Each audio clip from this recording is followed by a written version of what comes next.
เจ้า pc130 งานเข้านะคะทุกคนสวัสดีค่ะอยู่กับช่องสาวนัดดำซิ่งนะคะตอนนี้ก็ถอยก่อนถอ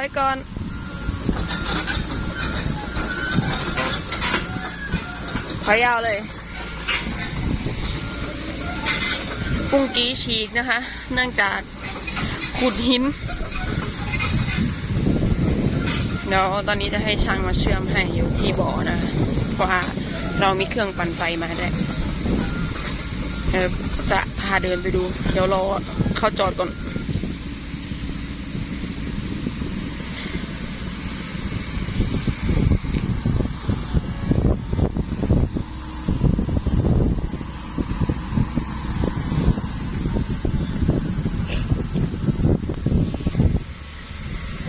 เสียงอะไร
เข้ายุ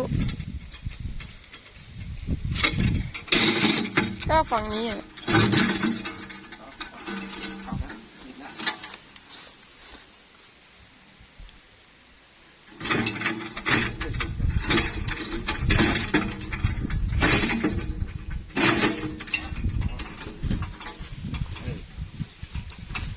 ตรงไหม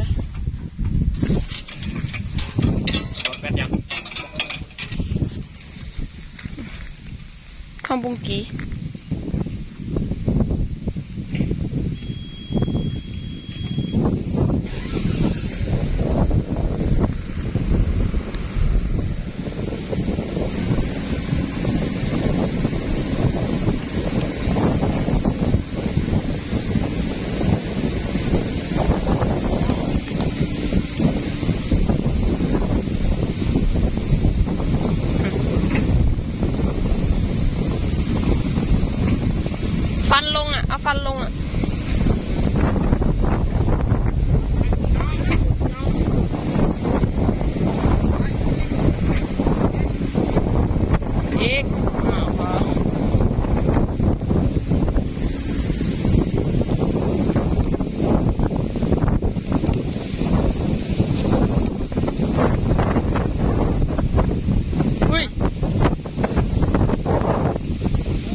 อะไรเถอะจะไปรู้นี่เอาไว้ไหนล่ะ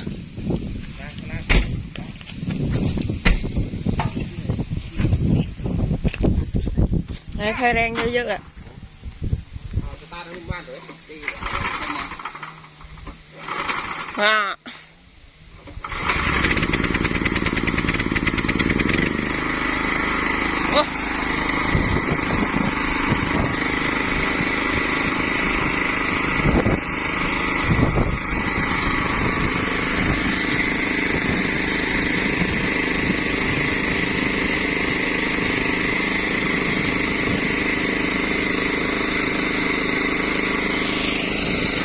โอ้เราทำการเชื่อมบุ้งกีนะคะ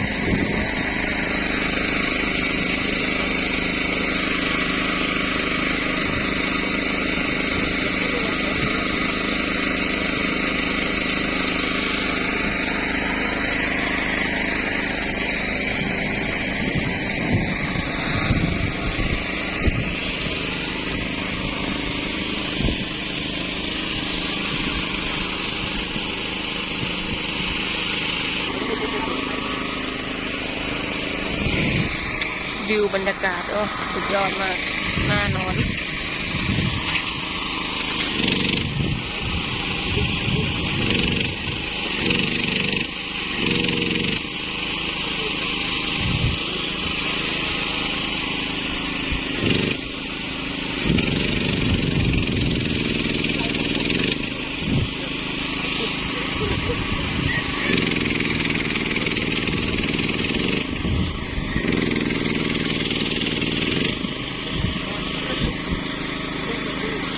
เครื่องเราจะรอดไหมเนี่ย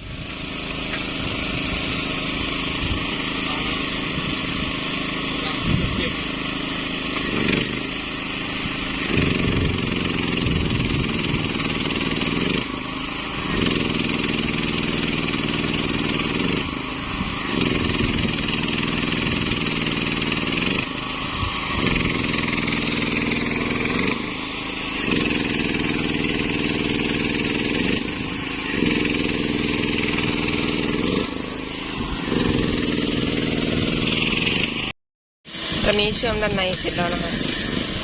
เชื่อมด้านนอกต่อ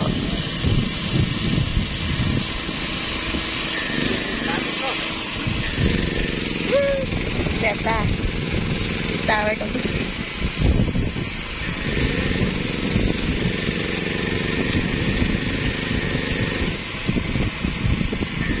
ท่านผู้ชมนั่งดูโอ้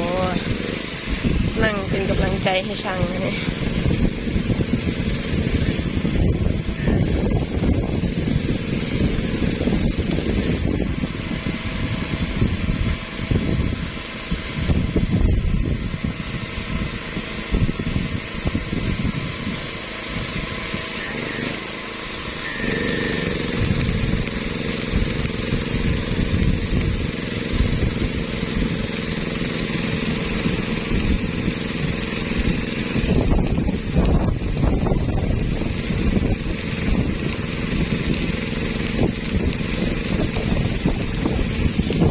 ทำไมพากันตั้งใจ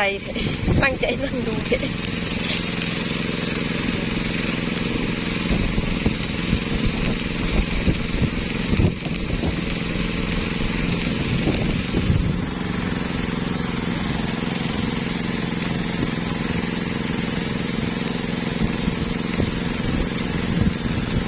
อันนี้เชื่อมเสร็จนะคะก็จะ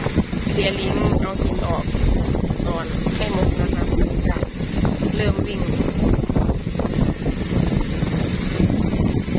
ว่าหินออกยังไม่เสร็จเลยนะคะเราเอาพวกหินมาฉีกก่อน